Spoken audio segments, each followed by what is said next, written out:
The 50th floor of Granite Point Industries always smelled faintly of cold steel and unrealized ambition. I had spent 16 years breathing that air, shaping billion-dollar alliances for a company that rarely remembered to spell my name correctly on internal memos.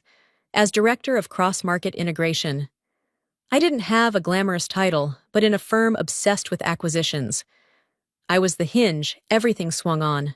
That morning, the skyline looked fractured through the glass, like the city itself already sensed the disaster coming. I was final reviewing the last negotiation protocols for a $3.7 billion merger with Vespera Dynamics when the boardroom doors burst open, not knocked, not opened, breached. In swept Lena Mercer, the new CEO's niece, freshly imported from a consulting firm her family practically owned, 26, unseasoned, and carrying the confidence of someone who had never once been told no. She didn't look at the view. She looked at me, or rather at the button on my blazer. "Clarina Scott," she said, like reading a complaint form. "We need to discuss your violation. Immediately." Violation, I blinked. My suit was immaculate, my heels polished, my presentation flawless. She lifted the employee manual like a holy scripture.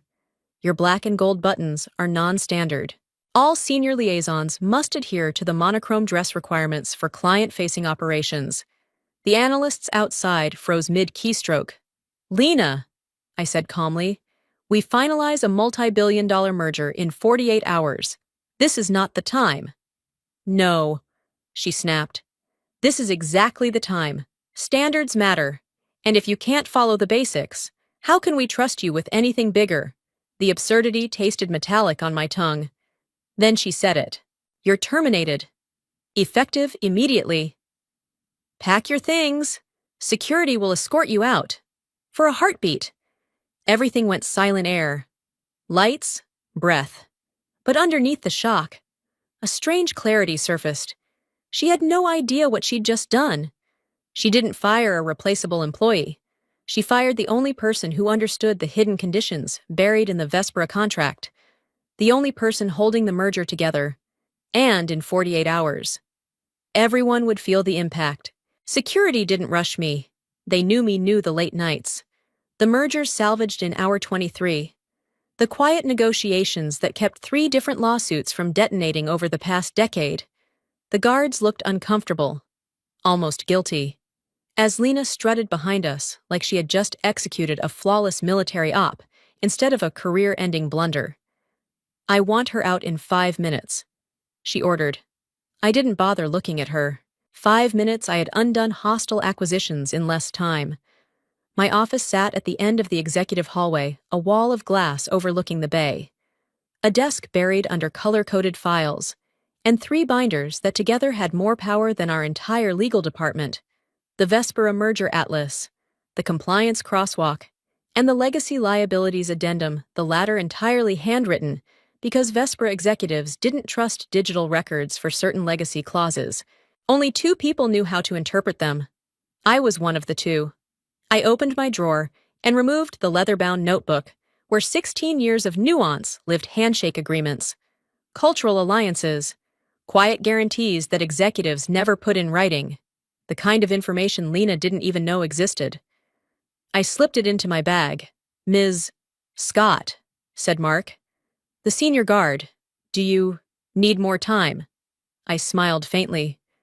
"No, I'm exactly on schedule. Because in mergers, timing is everything." And Lena had just blown hers to ash. As I shut my computer down, I wiped my encryption keys not out of spite, but out of protocol. They hadn't asked for access to my data. They didn't understand the danger of incomplete files. They never asked why certain clauses were missing from the server copies. They assumed everything important lived in their cloud. Amateurs. When I stepped out, a hush fell over the floor. Analysts avoided eye contact. 2 senior managers stood frozen near the printers. Someone muttered, "Dear God," under their breath. Lena appeared again, arms folded so tightly her knuckles whitened. "Make sure she doesn't remove proprietary materials," she barked. "Mark didn't even check my bag." "She's clear," he said quietly. Lena scoffed. Useless. As we approached the elevators, I turned to her, watching the triumph on her face flicker like even she wasn't sure the ground was solid beneath her. Good luck. Lena, I said, pressing the elevator button. For your sake, I hope you understand the Vespera appendices. Her expression cracked. What appendices? Everything was on the drive. I stepped into the elevator, letting the doors close slowly enough for her to see my smile. The important parts never are. The doors sealed shut, descending. I felt the shock settle into something colder focus. Precision. She thought she'd humiliated me. Don't comment a word, unless you really find this story problematic. I didn't go straight home. People who panic go home. People who feel guilty go home. I walked 3 blocks to a small cafe overlooking the waterfront somewhere quiet. Somewhere no one from Granite Point ever bothered to notice, unless their favorite espresso machine was broken. I ordered a black coffee and took a seat by the window. At first, nothing happened. The city kept breathing. The tide kept rolling. The world kept mistaking calm for safety. Then my phone buzzed. Once. Twice. Then continuously like a trapped hornet. The first message was from Marcel, our head of compliance, Clarina. Did you authorize a transition of the Vespera files? Something is missing from the server. Call me ASAP. Missing no. They had exactly what Lena believed mattered: numbers, projections, sanitized summaries that looked impressive until someone tried to actually use them. The second text came from HR Director Owens, time-stamped 15 minutes after my termination. There seems to be a misunderstanding with your status. Please contact me immediately. We need clarification before the board meeting. A misunderstanding. That word always appears right before the iceberg surface tension snaps. I took a sip of my coffee. Bitter. Perfect. Then came the call. Not a number I recognized, but the area code belonged to Vespera's executive suite. I let it ring 3 times before answering. Clarina Scott speaking. A pause. Then a voice I knew too well, Elias Vesper. The COO and the only person in that empire who still believed in handshakes over digital signatures. Clarina, he said slowly. My team just attempted to speak with your replacement. She told us you were unavailable due to a compliance violation. I stared at the foam on my coffee. So that was the story Lena chose. Cowardly. But predictable. I'm not unavailable. I said, I was terminated this morning. The line went dead quiet. Terminated, Elias repeated, as if the word itself were a destabilizing chemical. And the board approved this. I let out a dry breath. They will discover it the same way you just did. A sharp exhale, half frustration, half disbelief. Clarina, your handwritten legacy clauses, where are they? They weren't sent over. They weren't part of the digital packet, I replied calmly. And your successor told us he stopped himself. I pictured him rubbing his forehead. She told us the appendices didn't matter. Of course she did. Elias, I said. You know better than anyone what happens if those terms are interpreted incorrectly. He didn't answer for several seconds. Then, quietly, the merger becomes legally unstable. Within hours, I confirmed. A chair scraped on his end. Papers shuffled. Raised voices echoed faintly through his line. Clarina! What exactly is happening over there? I looked out the window. The tide had shifted. Boats were straining against their moorings. Granite Point, I said. Just made a move they don't understand. And now the panic would begin. There was something in the back that no one expected. I had barely stepped out of the cafe when my phone buzzed again, this time with the unmistakable vibration pattern of an internal crisis alert. Only senior leadership received those. Funny, considering I was no longer leadership. Crisis alert, urgent executive access, disruption detected. Vespera integration channel, locked. Of course it was locked. I was the administrator of that channel. No one thought to reassign permissions before throwing me out of the building. I watched pedestrians move along the waterfront, oblivious to the corporate implosion occurring 12 blocks away. It was almost poetic quiet chaos, wrapped in sunshine. My screen lit up again. Marcel Compliance Clarina. Vespera is asking for the transition ledger. We can't locate the handwritten annotations. Did you archive them outside the system? I didn't reply. Not because I wanted to be cruel, but because the correct answer required a level of competence the current regime did not possess. The annotations were never digitized. They couldn't be. If the legacy liabilities fell into automated systems, Vespera's valuation would swing by a catastrophic margin. Those nuances lived in my coded shorthand 2 notebooks. Now in my bag, to digitize them incorrectly would be a financial and legal Chernobyl. I continued walking. 3 minutes later, another message arrived, this one sharper. Panicked. Owens HR Clarina. Please contact me immediately. The board is requesting clarification on your departure. They were unaware of this decision. That made me stop. Unaware. So Lena hadn't informed them. She'd acted unilaterally drunk on power she didn't understand, swinging termination orders like a child with a toy hammer. I felt a cold, hollow humor settle in my chest. They hadn't just fired the wrong person. They'd violated the key personnel stability clause, which any competent executive knows must be disclosed to the acquiring party. And if it wasn't disclosed, Vespera could void exclusivity. Or worse, they could renegotiate everything at a fraction of the original price. Granite Point hadn't just destabilized a merger. They'd handed Vespera a weapon. My phone rang this time from a blocked number. I answered, Ms. Scott. A low, masculine voice, calm but strained.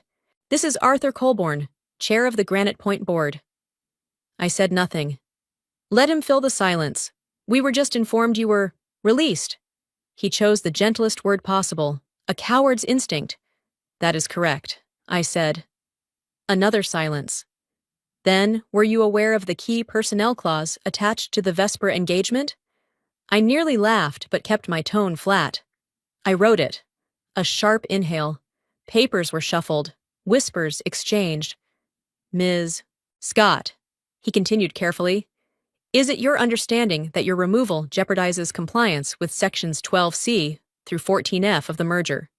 Another direct hit? Yes, I said. It does. A long, painful pause followed.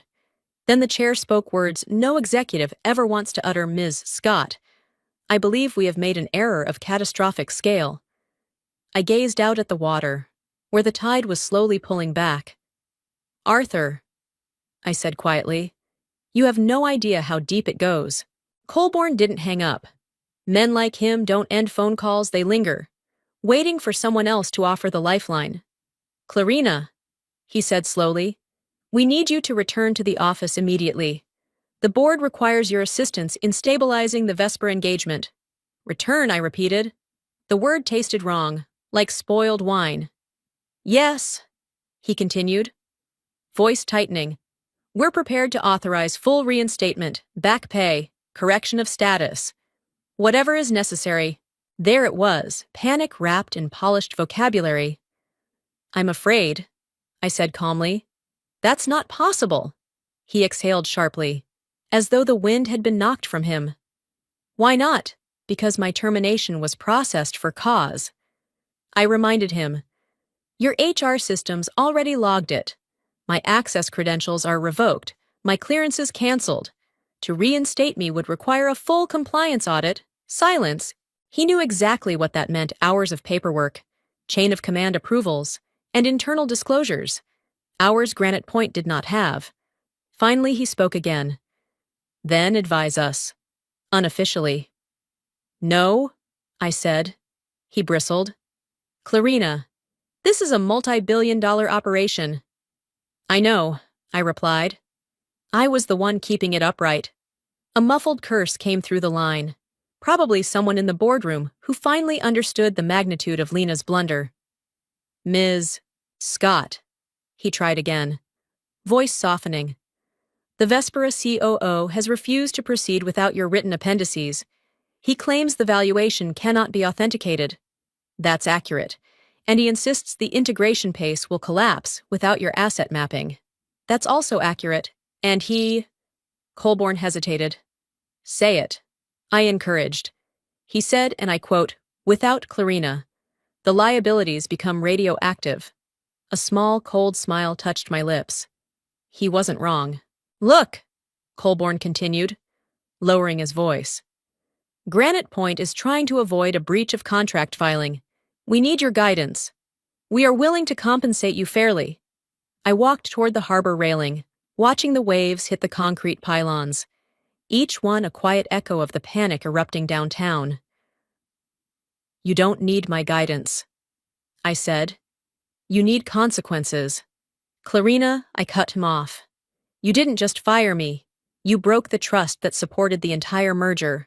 The Vespera deal was not built on spreadsheets. It was built on relationships you just destroyed.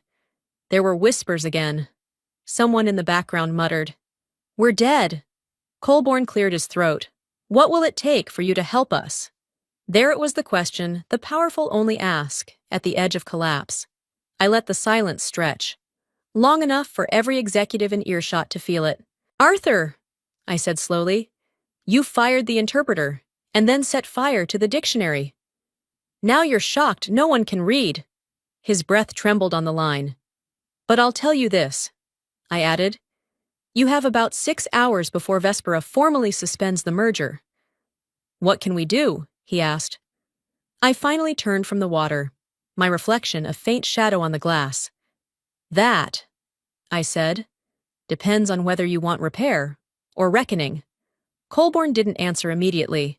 When silence stretches that long on a corporate line, it means one thing: everyone in the room is staring at each other, hoping someone else will magically produce a solution. Finally, he spoke. Clarina, we want repair. Of course they did. The powerful always want mercy once the fire reaches their own floor. Then you need to understand something. I said, repair requires competence, and competence isn't something you can conjure by reinstating someone you discarded. I heard a chair scrape. Then a faint voice, the CFO. Rowan Hale, a man who normally spoke like every word cost him personally. Ms. Scott, Hale said. I was unaware of your termination. Had I been notified, you weren't. I interrupted. Because the person responsible didn't understand the consequences of her actions. A collective exhale traveled through the conference speaker. They knew exactly who I meant. Lena has been removed from all decision-making roles, Hale added quickly, almost pleading. Removed. That was fast. Panic is an incredible accelerant. Another voice came on the line, firmer. Colder. This is CEO Damian Mercer, he said. I assure you. Clarina, we are treating the matter with the utmost seriousness. Ah, the uncle. The man who installed Lena. The man who had just realized nepotism had a price tag. What do you want from us? He asked. I leaned against the railing, overlooking the harbor. The wind caught the edge of my coat, lifting it slightly, a quiet reminder of the freedom I now possessed. You need a way to stabilize the valuation before Vespera files an intent to withdraw, I said. And you need someone who can restore trust. That's you, Mercer said. No, I corrected softly. That was me. You removed that option. Silence again. A slow, suffocating silence. Then tell us, Mercer pressed.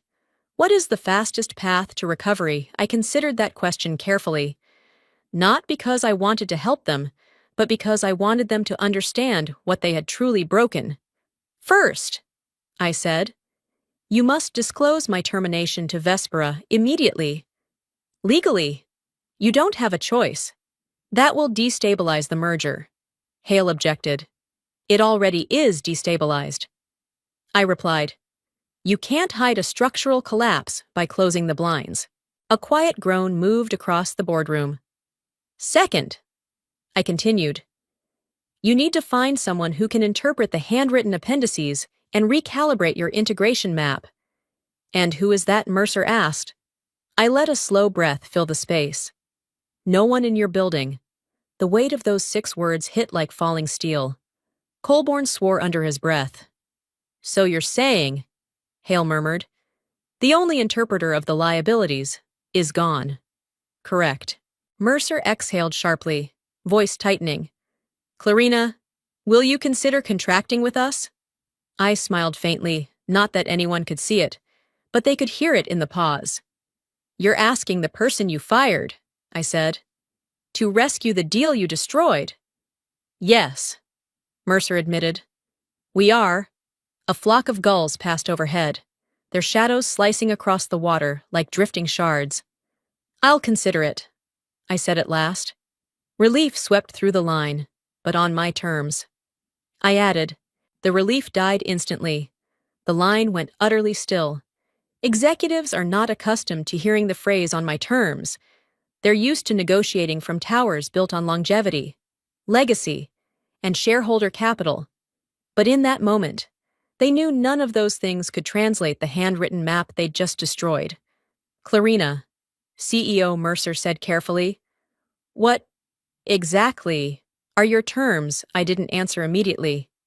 Let them sit in the discomfort. Let them feel their dependence. Power, after all, isn't in the demand, it's in the silence before it. You're asking me to step into a collapsing structure. I finally said, before I agree to anything, I need to understand the ground I'd be standing on. That's reasonable, Hale replied. What do you need perfect? First, I said, I want transparency. Full access to internal communications from the last 48 hours related to my termination and the Vespera engagement. A faint choking sound came through, probably someone who realized what that would expose. Second, I want a written statement from the board acknowledging that my termination violated procedural compliance. That's unprecedented, Mercer muttered. So was firing the architect of your merger over a dress code fantasy. No one argued. Third, I continued, Lena Mercer is not to contact me, not directly, not through intermediaries, not through documentation requests. She is removed from all channels connected to this deal. That's already been done, Colborne said. She's suspended pending review. Good. But suspension was merely administrative. I wasn't finished. And lastly, I said, lowering my voice, I want indemnity from any fallout resulting from your leadership's failure to disclose personnel disruption to Vespera.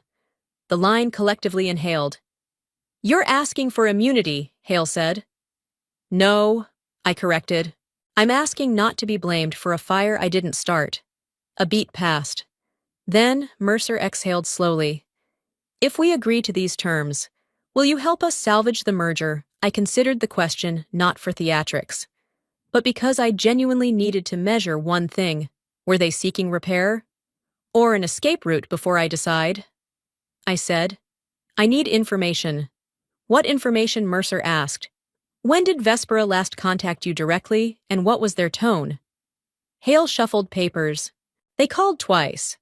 Once at 10, once at 12:30. The second call was less cordial. Define less cordial, they asked. Hale said, voice tightening, whether the company had lost its mind. Reasonable. And did they mention walking away? I asked. They didn't use those words. Hale replied, but they said, and I quote, we are evaluating our options. Cold clarity moved through me. Evaluating options was Vespera's diplomatic way of saying the deal was already halfway out the door. Very well, I said. Send me the documents I requested. I'll review them. A collective sigh of relief swept across the connection. But understand something, I added. If the damage is worse than you've admitted, no one, not even me, may be able to pull you out. Mercer didn't flinch this time. We understand. I ended the call. The files arrived quickly, far quicker than any budget, promotion, or ethics complaint in the company's history. Desperation has a way of accelerating processes that once took weeks. I took the documents to a quiet bench along the waterfront and began reading, letting the waves and distant traffic form a steady hum beneath the chaos unfolding on my screen. The first email thread was a masterpiece of arrogance. Lena had announced without consulting a single department that she had neutralized a cultural obstacle in the integration pipeline. Neutralized, as though my absence were a form of pest control. Another thread documented her attempt to streamline the liabilities mapping by deleting sections she didn't understand. Those sections weren't clutter, they were structural supports, environmental clauses, territorial boundaries, legacy IP triggers. Removing them didn't simplify the deal. It set off a chain reaction of internal contradictions the system couldn't reconcile. Then I reached the compliance log. Unverified edits detected in the Vespera asset chain. Pending confirmation. Source L. Mercer verification attempt. Failed. Access level mismatch. Naturally, she didn't have the clearance. Instead of accepting that reality, she attempted to brute force her way into restricted fields until the system locked her out entirely. A chat transcript with IT captured the moment perfectly, Lena demanding to be added to the hierarchy. IT explaining that clearances aren't created by ego. Lena insisting her title should override protocol. IT ending the chat when she began issuing commands she had no authority to give. The digital equivalent of a toddler kicking a locked door. But the real damage was in the call summaries. Vespera had reached out twice. They were confused why their liaison had vanished. They were alarmed when Lena attempted to speak on my behalf. And they were furious when she failed to explain even the basics of the transition roadmap. Elias Vesper's note was clipped. Professional. An unmistakably irritated replacement unable to answer structural questions. Requested immediate clarification. Tone deteriorating. Then came the bombshell, an internal memo from legal, stating the company might have breached the key personnel stability clause and needed to disclose my termination promptly. Disclosure never happened. Instead, leadership chose denial, always the sign of people who believe consequences can be avoided if ignored long enough. Emails from HR showed panicked backpedaling. Messages from the board revealed ignorance, outrage, and fear in equal measure. One executive wrote, "With admirable precision, we cannot repair what we do not understand." Exactly. And they had just fired the only person who did understand. The final document was Lena's draft summary for the board.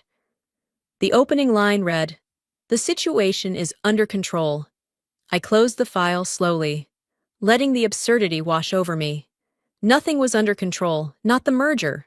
Not the leadership, not even the narrative. The board summoned me before I even decided whether to help them. A single message appeared on my phone, short, clipped, almost pleading. "We request your presence at headquarters." Urgent. Presence. Not assistance. Presence. They didn't want a consultant. They wanted a savior they could scold later. Still, I walked toward Granite Point Tower. Not out of loyalty, but out of curiosity, like revisiting the scene of a crime after knowing the fingerprints left behind were not yours.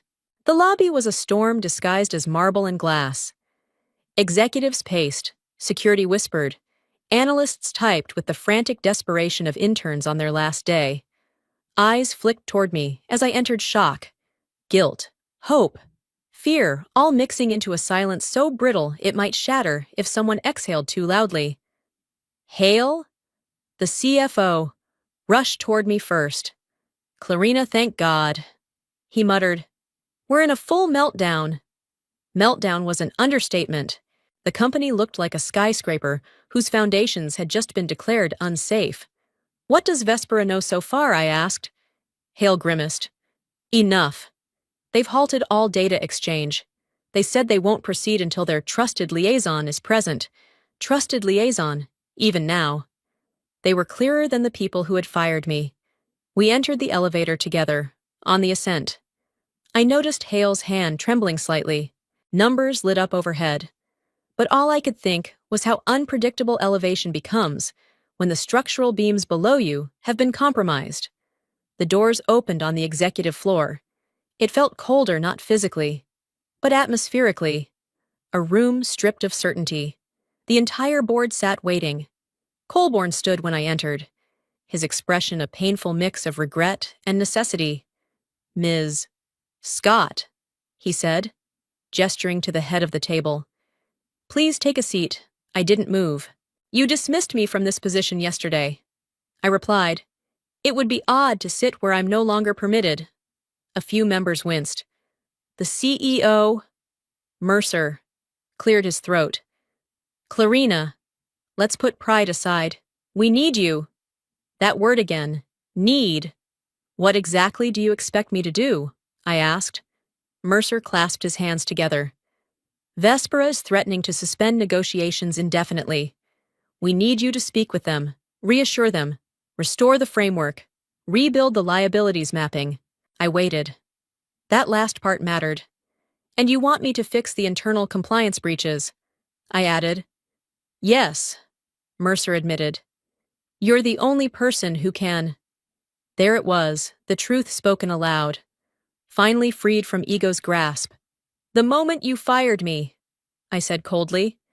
You removed the only translator this merger had. The deal isn't falling apart because Vespera is unstable. It's falling apart because you are... Hale closed his eyes, absorbing the blow. What will it take? Colborne asked quietly. This time I stepped forward not to sit, but to ensure every one of them heard me clearly. If I take on this rescue, I said, I don't return as your employee. Silence thickened. I return as your equal, or I don't return at all. The boardroom absorbed my words like a shockwave. Equality wasn't something they offered ever. Not to partners, not to directors, and certainly not to someone they believed they could discard 24 hours earlier. Colborne leaned forward, fingers steepled. Define equal. I define it by authority. I replied, if I'm going to salvage a multi-billion-dollar merger you've already driven into a wall, I do it with full strategic control. That means unrestricted access. That means my recommendations aren't advisory. They are implemented. Mercer stiffened. That places you above multiple departments. No, I corrected. It places me above incompetence. Hale let out a breath that was half laugh, half defeat. Some part of him knew this was the only path left. And compensation, Colborne asked. I want parity with executive-level decision-makers. I said simply, no more, no less. Another ripple through the room. Mercer finally spoke, voice quieter now. If we agree, will you stabilize the merger? I held his gaze. Behind his eyes was not confidence, but fear. They all knew Vespera wouldn't wait much longer. They all knew the market was already sniffing weakness. I'll do more than stabilize it. I said, I'll rebuild the trust you shattered. But understand this, my allegiance is not to Granite Point's ego. It's to the truth of the deal. Colborne nodded slowly. Then we accept your terms. For the first time since my firing. The room felt still. Not peaceful, just momentarily aligned. Like a building that had stopped shaking, but had not yet been declared safe. I turned toward the door. Prepare the disclosure, I said.